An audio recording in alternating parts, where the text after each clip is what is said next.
Letecia Stoach affidavit reveals lies and half-truths. Gannon Stoach went missing on the 27th of January, 2020 from his home one late afternoon, while going to his friend's home to play. Letecia, the stepmother, didn't see him go out to play or which friend's home he was heading to. T, as we call her, called 911 at first to report Gannon as a runaway, which delayed the search in a timely manner. 911 told her to hang up and call your local non-emergency police department, which she did. Somehow reporting a 11-year-old as a runaway is different than reporting the child as missing. Response time to the home delayed by hours. El Paso County, Colo. Court documents recently released are shedding light on what may have happened to Gannon Stoach and why investigators charged his stepmother, Letecia Stoach, with murder. Letecia Stoach's arrest affidavit was unsealed. The document is 32 pages. The case. Stoach was the last person to have seen 11-year-old Gannon Stoach alive, and reported him as a runaway on the 27th of January. A few days later, the El Paso County Sheriff's Office amended the case to that of a missing and endangered child. The affidavit. The arrest papers describe Stoach as someone who lied to investigators multiple times, who wasn't happily married, who had resentment in her role as a step-parent, who created false alibis, and who didn't participate in searches to find Gannon. According to the document, Stoach gave law enforcement several stories as to what happened to her 11-year-old stepson, including sexual assault, kidnapping, a bike accident, and her initial report of simply failing to return home after visiting a friend. Prosecutors believe evidence points to Stoach as being the only person involved in the death of Gannon. Investigators wrote in the affidavit, they think she killed him on the afternoon of the 27th of January in his bedroom, moved his body to the trunk of her car, and dumped his remains near Highway 105 and South Perry Park Road in Larkspur. They accuse her of later returning for the body in a rental car and moving him to still another location, where he was eventually found. Investigators say they found a piece of particle board with Gannon's blood in that area of Larkspur, which teams had searched for days. According to the court document, prosecutors have physical evidence that supports a violent event occurred, including blood splatter on the wall, a blood-stained mattress, and stained carpet where blood had seeped through the fibers, through the carpet pad, and marked the concrete underneath. Detectives say Gannon's father, Al Stoach, cooperated fully with the investigation. He was not home when Gannon disappeared, since he was deployed with the National Guard. Letecia Stoach's 17-year-old daughter refused to speak with investigators. However, police wrote they don't believe she was present when Gannon was murdered, or helped with dumping his body. Police say they do not believe Letecia Stoach went to a neighbor's home to find Gannon after his reported disappearance. They said she couldn't provide any addresses of homes she went to, the name of the friend Gannon had supposedly played with, or that names of that friend's parents. According to court documents, she also disconnected her phone, made false reports of rape, lied to authorities about a rental car, and had odd travel patterns.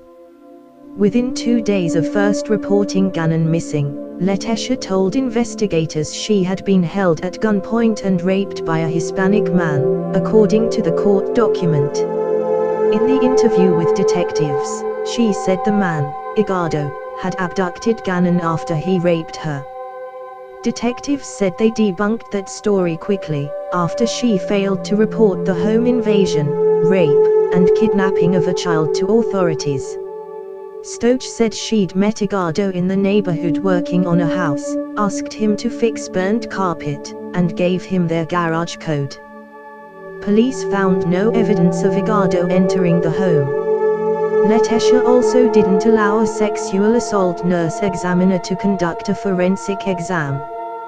When given the opportunity to give evidence to identify Agado, she refused, according to the court document. At the end of the interview with the El Paso County Sheriff's Office, Stoch stuffed tissues in her pants and said she had chest pain and shortness of breath. She was taken to the hospital for treatment but, once there, miraculously recovered and did not consent to a SANE exam, according to investigators. She also left the hospital without telling anyone. Police say her alleged attacker's identity changed throughout the investigation, along with the location of the abduction and details of the rape. In addition to cell records, a home security log, cleaning supply purchase receipts, car history and DNA found inside the home, investigators revealed Stoch's search log before and after Gannon's disappearance. Police also recorded phone conversations Letitia had with Al Stoch. In those conversations, police believe she made up more versions about what may have happened to Gannon.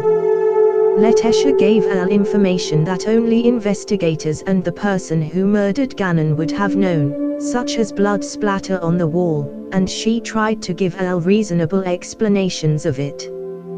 For example, she said Gannon burned himself on a candle so badly it blistered and peeled, then wiped the blood from the blister on the wall. According to court documents, one story she told Al was that her alleged abductor was on the El Paso County Most Wanted list. Police said there was no evidence this person had any involvement in the disappearance of Gannon. Letitia made claims to investigators that she was set up. The court documents also state Letitia ordered a polygraph from fakepolygraph.com and called numerous times to get her results. Investigators said lab results corroborated the theory that Gannon was murdered in his bedroom, brought to the garage, and loaded into Letitia's car and then disposed. Investigators also said based on FBI data, in more than 71% of homicide cases that involve false reporting, the reporting party is responsible for the murder. Letitia Stoch, 36, was arrested Monday morning on charges of first-degree murder, child abuse resulting in death, tampering with a deceased human body, and tampering with evidence. She was booked into custody in Myrtle Beach, and on Tuesday morning she chose not to fight extradition to Colorado. March 3, 2020. Letitia Stoch moved from South Carolina jail after arrest for stepson's murder. Horry County, South Carolina jail where she was being held on a murder charge in connection with the disappearance of 11-year-old Gannon Stoch.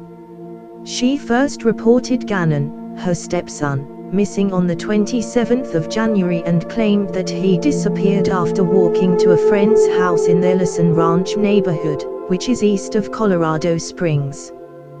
The El Paso County Sheriff's Office labeled him as a missing and endangered child on the 30th of January, and national resources were utilized in a month-long search for him.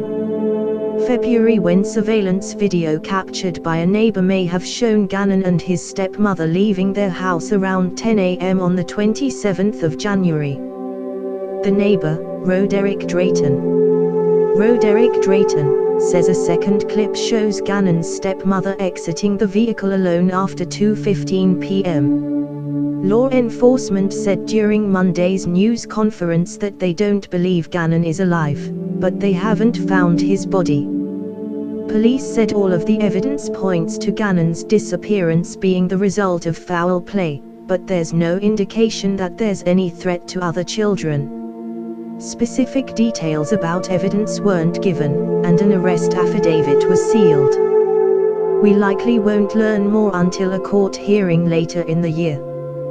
The sheriff's office didn't give a comment on Letitia's movement from the South Carolina jail, citing safety concerns while her extradition is ongoing. Several agencies including the FBI Child Abduction Rapid Deployment have joined the search effort. The Army 4th Engineer Battalion and National Guard 100th Missile Defense Brigade have both joined in 100% non-duty volunteer status. LaTesha Stoach arrives in El Paso County after extradition from South Carolina. She spent part of Wednesday in Salina, Kansas. The Saline County Sheriff's Office in Kansas confirmed Stoach spent Wednesday night in their jail. She was removed from the roster of current inmates sometime between 3 and 4 a.m. Mountain Time Thursday. Stoach made her first court appearance Tuesday morning in Myrtle Beach, South Carolina, where she was arrested Monday. Surveillance footage could provide clues in search for missing El Paso County boy. Fox 31 and Channel 2 were the first to obtain a copy of the video, which came from a surveillance camera at a home in the neighborhood where Stoach was last seen. After discussing the video with the El Paso County Sheriff's Office, Fox 31 and Channel 2 have decided to share it. Sheriff's Office warned against spreading inaccurate information online. The misinformation that is being spread on social media is a hindrance to this investigation and adds additional burden to the family. Any information that is prematurely released and is not directly from the El Paso County Sheriff's Office is not a credible source, the Sheriff's Office said in a statement. Remains of boy with ties to Colorado, South Carolina found and identified in Florida. The remains of an 11-year-old who went missing from his Colorado home were found and identified in Florida, officials say. Authorities tentatively identified the remains found this week as Gannon Stoach, according to the El Paso, Colorado, Sheriff's Office. March and charged with murder in connection to the case. Gannon's remains were not found when police arrested LaTesha. Sheriff's Office announced remains found in Florida were tentatively identified as Gannon Stoach. The Santa Rosa County Sheriff's Office told authorities in Colorado on the 18th of March that they had found the remains of a young boy. Officials are asking anyone who might have seen LaTesha Stoach in the Pace or Pensacola, Florida area in early February to call 719-520-6666. Two-day preliminary hearing set for LaTesha Stoach. A two-day preliminary hearing has been scheduled for the woman accused of killing her 11-year-old stepson in late January. Prosecutors will lay out their evidence against 36-year-old LaTesha Stoach for the murder of Gannon Stoach. The hearing is set for Friday, June the 5th and Monday, June the 8th.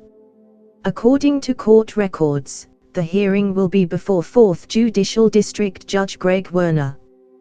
The judge is expected to rule on whether evidence is sufficient to bring LaTesha Stoach to trial. The 32-page arrest papers released last week state that investigators believe LaTesha killed Gannon in his basement bedroom. Police found a significant amount of blood near his bed, on the rear bumper of Stoach's car and on a piece of particle board near Highway 105 and South Perry Park Road in Larkspur. The affidavit did not say how Gannon's remains were moved to Florida and what weapon he had been killed with. A status hearing previously scheduled for the 14th of April was cancelled because of concerns related to COVID-19. The journey to justice. Thank you for stopping by. Don't forget to like and sub to my channel. Plus press that bell. And see you in the comments.